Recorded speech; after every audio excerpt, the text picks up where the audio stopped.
I never imagined that a single moment could strip away the life I had carefully built, leaving me out in the cold with my newborn, completely alone. The sharp click of the deadbolt echoed in my ears as I pounded on the door, my tiny baby crying against my chest. Panic surged through me, not just for myself, but for the fragile life I had sworn to protect. I had trusted him. I had believed in the vows we made, and now that trust was gone in an instant. I remember the bitter winter. Wind biting at my face, my tears freezing in the air, and the helpless weight of my newborn in my arms.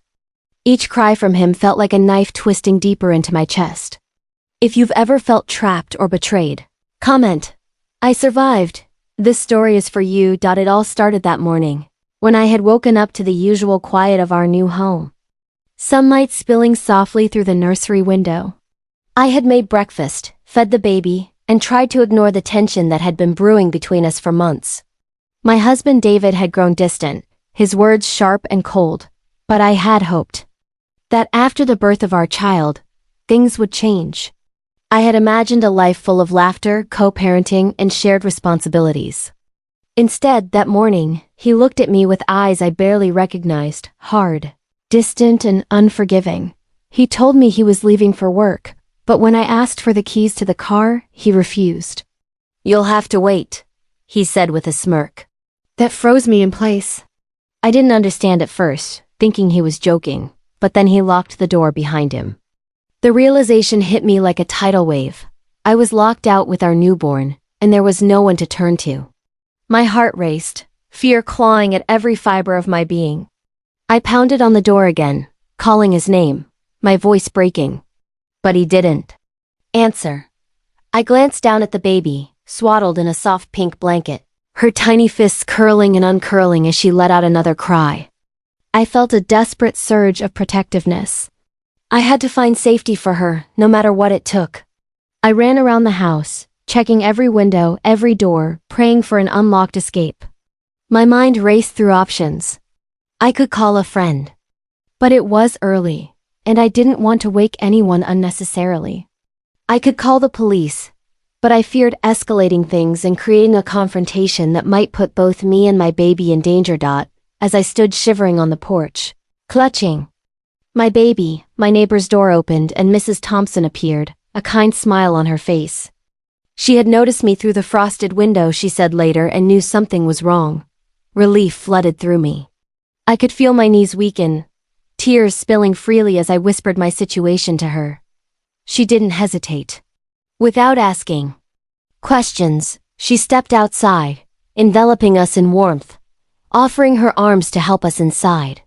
In that moment, I realized that human kindness could shine brighter than the darkness of betrayal. Mrs. Thompson guided me into her living room, offering a warm cup of tea and a soft blanket. She listened as I explained, voice trembling, how David had left me locked out with the newborn. The fear I had carried for the past hour slowly gave way to gratitude. For the first time since that cruel click of the lock, I felt safe. I cradled my baby, watching her tiny chest rise and fall, and allowed myself to breathe again. I realized then that courage isn't just about confronting the person who wronged you. It's about surviving and protecting those you love, even in moments of complete helplessness. The day dragged on, filled with anxious phone calls, whispered prayers, and the constant hum of life continuing around us while ours had been temporarily shattered. I called my best friend Sarah and explained everything, my voice breaking with a mixture of fear and disbelief. She promised to be there within the hour, her words a balm on my frayed nerves. My baby, sensing my stress, cried again, and I whispered soft reassurances, her tiny fingers curling around mine. Even in the darkest moments, I realized that love had the power to endure. Even when trust had been broken. As we waited, I began reflecting on the months that had led to this moment. David's subtle changes, the dismissive tone, the late nights away, the cold distance were all pieces of a puzzle I hadn't wanted to see. I had brushed them off, hoping that love and patience would be enough to keep us together. But love, I now understood, was not always reciprocated, and patience could only shield you from so much betrayal. Every small act of neglect, every harsh word that had been dismissed as stress, had accumulated into a mountain of fear and helplessness. Hours passed, and the tension never fully left my chest. The world felt both enormous and isolating. Even simple things, like listening to the wind through the trees or watching the baby's eyes flutter closed, were tinged with the fear that nothing was permanent, that safety could vanish in an instant. Mrs. Thompson remained a steady presence beside me, her calm demeanor a stark contrast to the storm raging inside my mind. She offered advice, guidance, and reassurance, but most importantly, she reminded me that I was not alone, that I could survive this ordeal. When Sarah arrived, the weight of the moment began to lift. Together, we formulated a plan to ensure the baby's safety and to confront David in a controlled and safe way. Legal options, protective measures, and emergency contacts were all discussed. Even as fear lingered, a sense of empowerment began to grow within me. I realized that true strength wasn't about controlling others, it was about controlling yourself and ensuring that those you love are protected, no matter the circumstances. That evening, as we finally returned to my apartment under the protection of friends and neighbors, I reflected on the fragility of trust and the resilience of love. My baby slept soundly in her crib, unaware of the fear and betrayal that had marked her earliest hours. I held her close, promising silently that I would do everything in my power to shield her from harm. I understood that motherhood was as much about courage as it was about nurturing. It was about standing strong in the face of fear, even when the world felt like it was collapsing around you. And yet, even in the safety of home, a lingering sense of disbelief remained. I had never expected that someone I loved, someone I had trusted implicitly, could treat me with such cold indifference. The lock on the door had become more than a physical barrier. It was a symbol of the emotional walls that could rise up between people. You thought you knew. I realized that vulnerability was not weakness, but it was often met with the harshest tests of character. As the night drew on, I prepared for the next day, determined to regain control over my life and my circumstances. I reflected on the courage that had carried me through those hours outside, and I vowed to never let fear dictate my actions again. My trust had been broken, but my spirit remained unshaken. I had survived the betrayal, I had protected my child, and I had discovered the depth of my own resilience. By the time I finally drifted into a restless sleep, wrapped in the warmth of my baby and the care of those who truly cared, I understood something profound. Life could throw unimaginable challenges in your path, but with courage, resourcefulness, and the support of those who truly see you, even the darkest moments could be transformed into victories of the heart.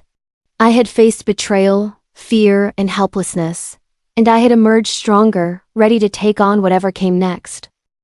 I woke the next morning feeling the ache of my body, but also the weight of a new determination.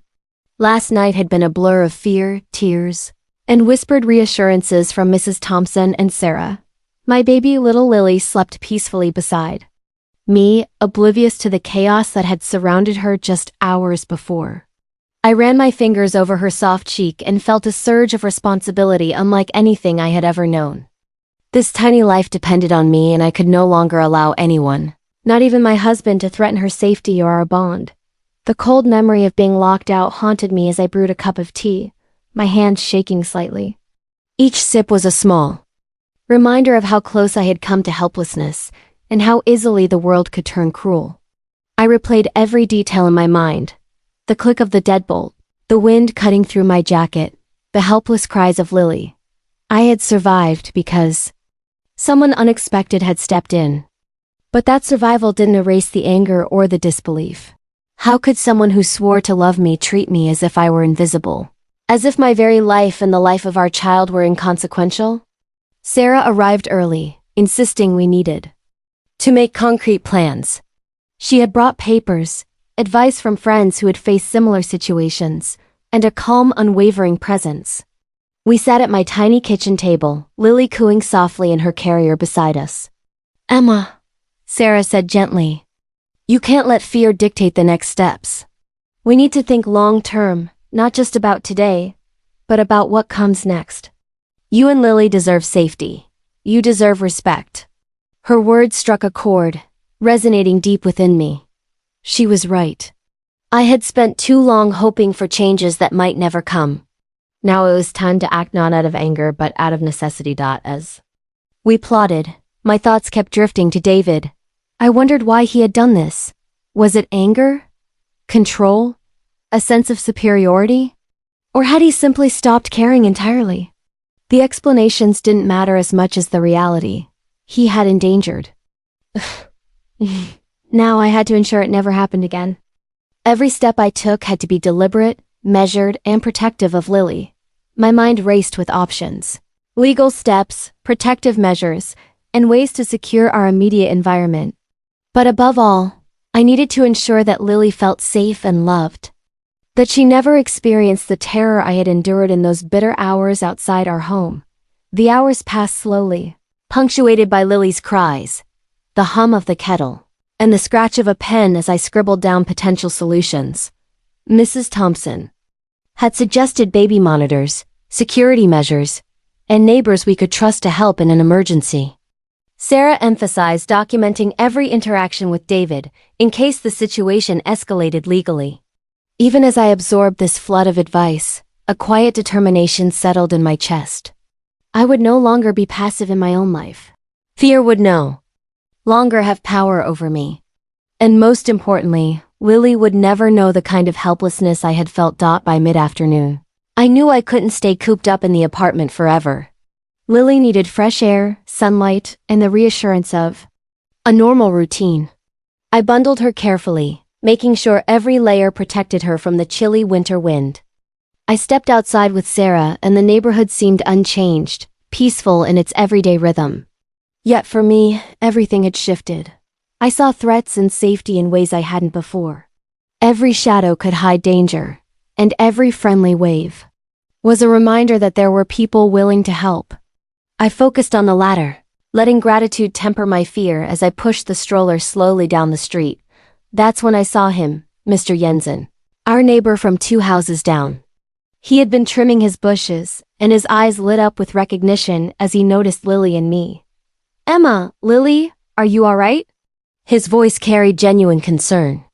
I felt a mixture of relief and embarrassment. Relief because yet again someone had noticed we were in need. Embarrassment because this had become our new reality where neighbors sometimes had to intervene, where our own family had failed. Still, I forced a smile, introducing Lily to him formally, grateful for the small moments of normalcy that could punctuate a day otherwise ruled by fear and tension. Mr. Jensen listened patiently as I explained what had happened, the lockout and my growing concern for our safety. He nodded thoughtfully, occasionally glancing at Lily as if committing her innocence to memory. "You're incredibly brave," he said quietly. "But no one should ever put you through this alone. I want to help." His words were simple, yet carried immense weight. It was reassuring to know that not everyone in this world operated on selfishness or control. Some people, despite knowing very little about your life, could recognize the vulnerability of a mother and her child and act accordingly. In the following days, I began implementing small but significant changes. Locks were reinforced, emergency contacts updated, and a system established with trusted neighbors. Each adjustment reminded me that safety wasn't passive, it was built. Slowly, my confidence began to return. I realized that fear, while powerful, could be channeled into preparation and protection. It could teach resilience, fortify love, and deepen the bonds between those who cared for us genuinely. Lily's laughter and coos became my motivation, reminders that life could still be joyful even after betrayal. Yet the emotional wounds remained. David's absence, his coldness, and the realization that I had been betrayed by someone I trusted most, weighed heavily. Even as I fortified our home, I grappled with my own sense of identity. Was I a victim or had I become stronger through adversity? The answer was neither simple nor immediate. Every time Lily smiled up at me, every time a neighbor offered help or a friend checked in, I felt a mix of vulnerability and empowerment. My love for my daughter gave me courage, and courage reshaped the narrative I had been forced into. As the week progressed, subtle challenges emerged. Grocery runs, diaper changes, and daily errands reminded me of the relentless responsibility of motherhood. Yet, I faced them with a new perspective. No longer would I rely entirely on David or anyone who proved unreliable. Independence became a source of pride, a shield against further disappointment. And in this independence, I discovered unexpected joy. Quiet mornings watching Lily explore her tiny world, moments of laughter over spilled milk, and even the occasional shared smile with neighbors who had become temporary guardians in this unexpected chapter. The first confrontation with David was deliberate. I waited for a neutral setting, supported by friends who ensured the situation wouldn't escalate dangerously. I didn't go to argue, I went to observe, to assert boundaries, and to reclaim control over my own life. The tension in his eyes, the defensive posture was telling. He had not anticipated my preparation, my resolve, or my refusal to tolerate fear-driven control any longer. Speaking clearly and calmly, I outlined the consequences of any further mistreatment. I didn't need anger. My presence and confidence communicated more than words ever could. That evening, after the confrontation, I returned home to Lily's soft breathing and the quiet warmth of our apartment. I allowed myself to finally exhale. For the first time, I understood that empowerment wasn't about defeating someone else, it was about reclaiming your space, your safety, and your dignity. Lily had never been in more secure hands, and I had never felt more aligned with my own purpose. The bond we shared, mother and child, was stronger than fear, stronger than betrayal, and infinitely more powerful than any attempt to control or intimidate. Days turned into weeks, and slowly the normal rhythm of life resumed.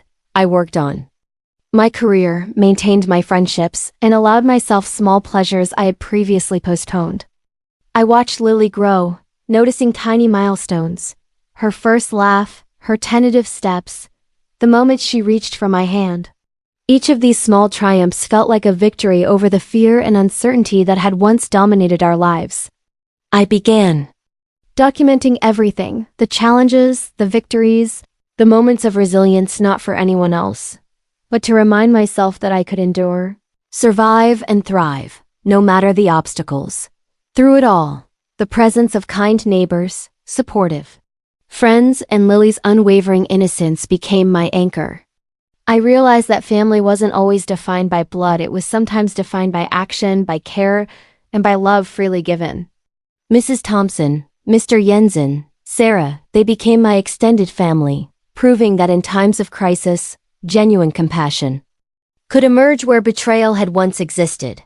It was a profound lesson in trust, empathy, and the power of community. As the weeks passed, I made another conscious decision.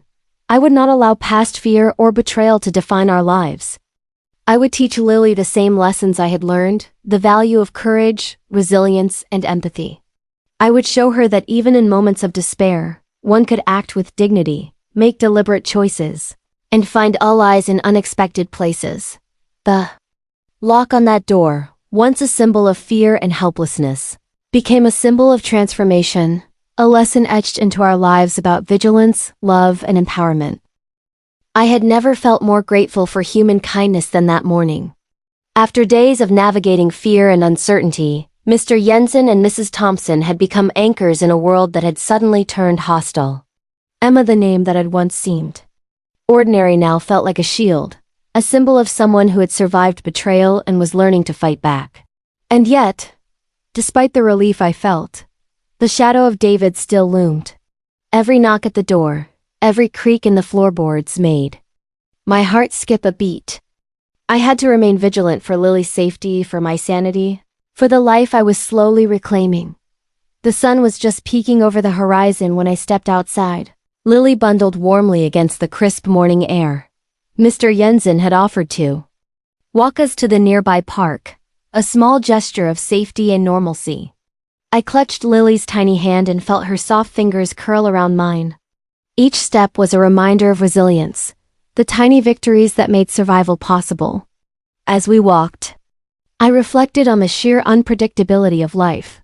One moment, you are trusting the person you love most. The next, you are learning that love alone does not guarantee protection or care. We hadn't gone far when I noticed David's car parked a few streets away. My stomach twisted, fear returning like a storm I had tried to outrun. But this time, I did not panic. Instead, I focused on the present Lily's safety and the support I had. Mr. Jensen noticed my hesitation and placed a reassuring hand on my shoulder. "He can't touch you here," he said quietly. "We've got you." His confidence bolstered mine. I had realized that fear lost its power when paired with support and preparation. For the first time since the lockout, I felt like I could breathe without trepidation. We reached the park, and I set Lily down on the soft blanket Mr. Jensen had spread. She giggled at the crunch of leaves under her tiny hands, her laughter pure and untainted by the turmoil that had consumed our lives. Watching her, I understood something vital. Life was fragile, but it was also resilient. And as her mother, it was my responsibility to nurture that resilience, to provide security and love unconditionally. I couldn't control David's actions, but I could control how I responded. And that control gave me strength. Later that afternoon, Mrs. Thompson arrived with comforting supplies, warm blankets, extra diapers, and home-cooked food. We settled in the living room, Lily playing quietly on the floor while the adults discussed the next steps. It was time to confront the reality that had disrupted our lives. David's unpredictable behavior could no longer dictate our existence. We needed a plan, legal, practical, and emotional. I felt a sense of empowerment as we laid out our options, documenting every interaction, establishing clear boundaries, and creating a support network that ensured Lily and I were never isolated. Again, I couldn't help but reflect on the moments that had led here. David's subtle cruelty, the emotional distance, the dismissive words, they were all pieces of a puzzle I had tried to ignore. The lockout had been the catalyst, a harsh awakening to the truth that some people prioritize control over love. But for every moment of betrayal, there was also a reminder of human compassion, the neighbors who stepped in, the friends who listened, and the small but powerful acts of care that restored faith in humanity. I realized that life wasn't just about surviving betrayal. It was about embracing those who would stand with you when others faltered. As evening approached, I prepared Lily for bed, wrapping her snugly and singing softly. Her tiny hand clutched my finger as she drifted off, and I marveled at the paradox of motherhood, immense vulnerability paired with boundless strength. I had learned that strength wasn't about confronting fear with aggression. It was about protecting, nurturing, and persevering despite uncertainty. And in that quiet moment, I felt a profound connection to Lily, a promise to shield her from harm and to teach her that even in betrayal, love and courage could prevail. The next day, we took more deliberate steps. I filed official documentation regarding David's behavior, consulted legal advisors about protective measures, and began communicating with a social worker who specialized in family disputes. Each action, though daunting, reinforced my autonomy. I was no longer a passive participant in my life. I was reclaiming it. And as I navigated each challenge, the lessons of survival resilience, vigilance, and the power of support became increasingly clear.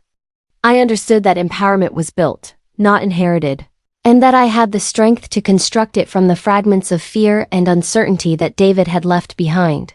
Meanwhile, Mr. Jensen and Mrs. Thompson remained constant pillars. Their presence was more than assistance. It was affirmation that human decency could outshine cruelty. They offered guidance on small, practical things, which neighbors could be trusted, how to maintain constant communication with emergency services, and strategies for calming Lily during stressful moments. It wasn't just about surviving the immediate crisis, it was about creating an environment where Lily could thrive, where I could regain confidence, and where fear no longer dictated our daily lives. The lessons of trust, compassion, and proactive care became deeply ingrained as we moved forward together. One afternoon, David attempted to contact me, his voice deceptively calm over the phone. "Emma, can we talk?" he asked. I listened, noting the familiar manipulation in his tone, but I was no longer naive. I responded firmly, setting clear boundaries and making it evident that Lily and I were protected. It was liberating to assert control over the narrative that had once trapped me. For the first time, I understood that true courage wasn't reactive, it was deliberate. I could choose how to respond, how to protect, and how to heal, regardless of the chaos someone else attempted to impose. The confrontation wasn't easy. Memories of the lockout, the cold wind, and Lily's frightened cries surfaced unbidden, threatening to overwhelm me. But I reminded myself that fear was temporary, while empowerment was enduring. I had learned the difference between vulnerability and helplessness. Vulnerability allowed for connection, care, and empathy. Helplessness was what David had tried to impose. And in choosing vigilance, preparation, and the support of compassionate people, I transcended helplessness. I reclaimed not only my space, but also my peace of mind. Weeks passed and our lives began to regain a semblance of normalcy. I took Lily to the park regularly, watched her grow stronger each day, and nurtured the quiet moments of joy that had once felt impossible. Each smile, each laugh, each tiny milestone was a testament to survival and resilience. The lessons of part 3 were clear. Betrayal and fear could not define us. The people who stood with us, neighbors, friends, and allies, were proof that love and compassion existed outside the confines of broken relationships. I began documenting these moments, not just as a record, but as a reminder of the strength that came from facing adversity head-on. Emma, the woman who had once stood trembling in the cold with her newborn, was now evolving into someone unrecognizable to fear itself. Each decision, each step forward, solidified her independence and her bond with Lily. And though the shadow of David remained, it no longer held power. The knowledge that I could protect my child, command my environment, and seek justice if necessary, infused every action with purpose and confidence. I understood that empowerment was a journey, and we were only midway through it, but the path was clear, and the resolve unshakable. By the close of part 3, we had not only survived the immediate danger but had also transformed it into a foundation for a safer, stronger, and more resilient life. Lily's laughter echoed through our home, a reminder of what truly mattered. The interventions of neighbors, the unwavering support of friends, and the courage I had summoned had reshaped our reality. Fear had been confronted, betrayal had been acknowledged, and love had been reaffirmed not through words, but through actions and presence. I held Lily close that night, whispering a quiet promise. No matter the challenges that lay ahead, I would protect her.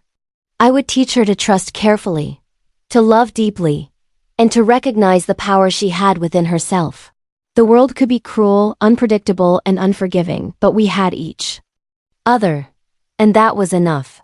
And with that thought, I finally allowed myself a deep, restorative breath, feeling the weight of fear lift slightly as hope, courage, and resilience began to take its place. The first morning after everything had begun to settle, I woke with a strange sense of calm. The storm of fear, betrayal, and uncertainty that had dominated my life for weeks had started to shift. Lily slept peacefully beside me, her tiny chest rising and falling in steady rhythm. The sunlight streamed gently through the curtains, illuminating the room in a warm, golden glow. It was a new day, and with it came the chance for me to reclaim every ounce of control over my life that had been threatened. I ran my fingers over Lily's soft hair, marveling at the innocence of her presence. In her tiny form was a reflection of the strength I had yet to fully recognize in myself. My mind drifted back to that bitter morning when David had locked me out, leaving me trembling in the freezing wind with my newborn pressed tightly to my chest. The memory, though still sharp, now felt less like a wound and more like a lesson. It had taught me about resilience, vigilance, and the depths of courage one discovers when protecting someone you love. As the morning progressed, I began organizing my home, making sure that every lock, window, and precaution was secured. Each adjustment reinforced my autonomy, reminding me that safety was built, not assumed. Lily played nearby, her laughter soft and melodic, a living reminder that life could still hold beauty even after betrayal. I watched her, heart swelling with determination, vowing silently that she would never feel helpless in my presence. Number 1 would have the power to intimidate, control, or endanger us again. The day's focus shifted when Mr. Jensen arrived. His calm demeanor was a balm to the lingering tension, a reminder that there were people willing to step in when others failed. "Emma, are you ready?" he asked gently, referring to the conversation and confrontation that would finalize our boundaries with David. I nodded, steadying my resolve. This wasn't about anger.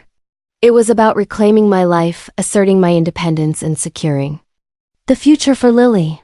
Every word I would speak, every action I would take, was calculated with precision and care. The confrontation took place in a neutral space, arranged with the guidance of friends and legal advisors. I had rehearsed what I would say, not as a performance, but as an assertion of truth. I would not allow fear, guilt, or manipulation to dictate the exchange. When David arrived, his expression was a mixture of surprise and arrogance, as if he assumed his previous actions could intimidate me once more. But he was wrong.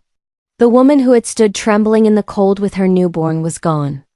Replacing her was someone forged in the crucible of betrayal, fear, and unwavering maternal love. I spoke clearly, my voice steady and calm, outlining the consequences of any future attempts to control or endanger us. I referenced the legal measures already in place, the support network surrounding me, and the absolute non-negotiable priority, Lily's safety. David's attempts to argue or deflect were met with silence, not rage. Each word I chose was a brick in the foundation of my independence, a declaration that I would no longer be manipulated, silenced, or dismissed. And as the conversation concluded, I felt a quiet but profound victory. I had not only confronted the source of my fear but had done so with grace, intelligence, and courage. Returning home, the relief was palpable. I hugged Lily tightly, marveling at the warmth and safety that now enveloped us. The lessons of the past weeks crystallized in my mind. Resilience is born from adversity. Courage emerges when fear threatens to consume. And true strength lies in protecting those who depend on you. I realized that empowerment is not a single act but a series of conscious choices, each reinforcing autonomy, dignity, and self-respect. The following days were a mixture of restoration and reflection. I re-established routines, rebuilt my home environment with safety and comfort in mind, and allowed myself moments of vulnerability that were no longer dangerous but healing. Lily's laughter became a soundtrack of resilience, each giggle a note of triumph over fear. I began documenting our days not just as a record but as a testament to our strength, perseverance, and the love that carried us through every small victory, whether it was a successful walk to the park, a peaceful nap, or an unbroken night of sleep, felt monumental after the chaos we had endured. Support from friends and neighbors continued to be invaluable. Mrs. Thompson and Mr. Jensen checked in regularly, offering guidance and reassurance, while Sarah remained a steadfast confidant. Their presence reminded me that family is not only defined by blood but by consistent, caring action. The community that had stepped up when David had failed reinforced my belief in human kindness and the importance of surrounding oneself with people who genuinely care. I realized that relationships built on empathy and integrity could heal wounds that betrayal alone might have deepened. In the weeks that followed, I also began to explore my own passions and personal growth. I enrolled in online courses, reconnected with old friends, and even started a small blog to document my experiences. Writing became a cathartic process, allowing me to process trauma, articulate lessons learned, and share my story with others who might be facing similar challenges. I discovered that healing is not just physical or emotional. It is also creative and reflective, a way of transforming pain into purpose. Lily thrived amidst this newfound stability.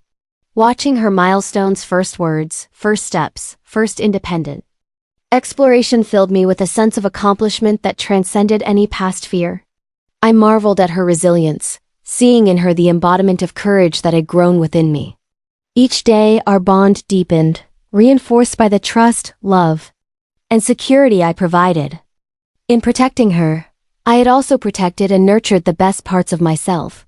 Eventually, I allowed myself to reflect on David's absence in my life, not with bitterness but with clarity.